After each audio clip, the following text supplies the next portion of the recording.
Muling binigyang diin ni Philippine Sports Commission Chairperson Patrick Pato Gregorio na mahalaga ang tuloy-tuloy na pag-host ng international sports events sa pagpapaunlad ng sports tourism ng bansa.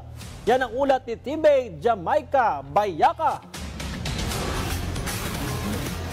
Mula nang maupo sa pwesto noong Hulyo, napangunahan ni PSC Chairperson Patrick Pato Gregorio ang pag-host ng malalaking kompetisyon kabilang ang 2025 FIVB Men's Volleyball World Championship. Ngayon naman magkasabay na ginaganap sa Pilipinas ang FIFA Futsal Women's World Cup at ang 3rd FIG Artistic Gymnastics Junior World Championships. Ayon kay Gregorio, ang mga ito ay hindi lang prestihiyoso kundi investment para sa next generation ng mga Filipino champions. We showcase the beauty of the Philippines. We inspire the youth to really train well because they're wearing the Philippine flag. It's a beautiful story, di ba? Na ang sports ay isa sa mga economic drivers ng bansa natin. Sports and tourism.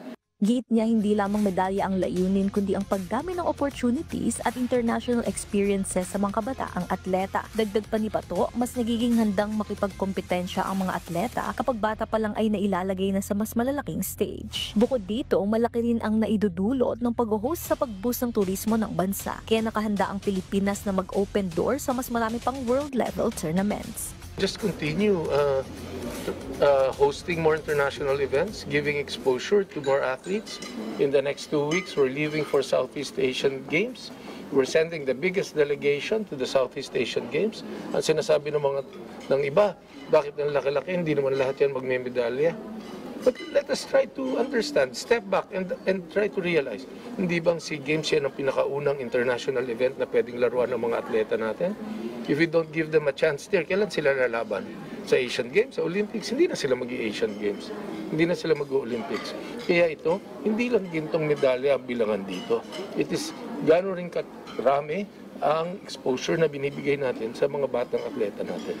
At sa patuloy na pagsuporta ng PSC, POC at ng pamahalaan, naniniwala si Gregorio na mas marami pang kabataang Pilipino ang maaaring matuklasan at mahubog bilang susunod na kampyon. Jamaica Bayaka para sa Pambansang TV sa Bagong Pilipinas.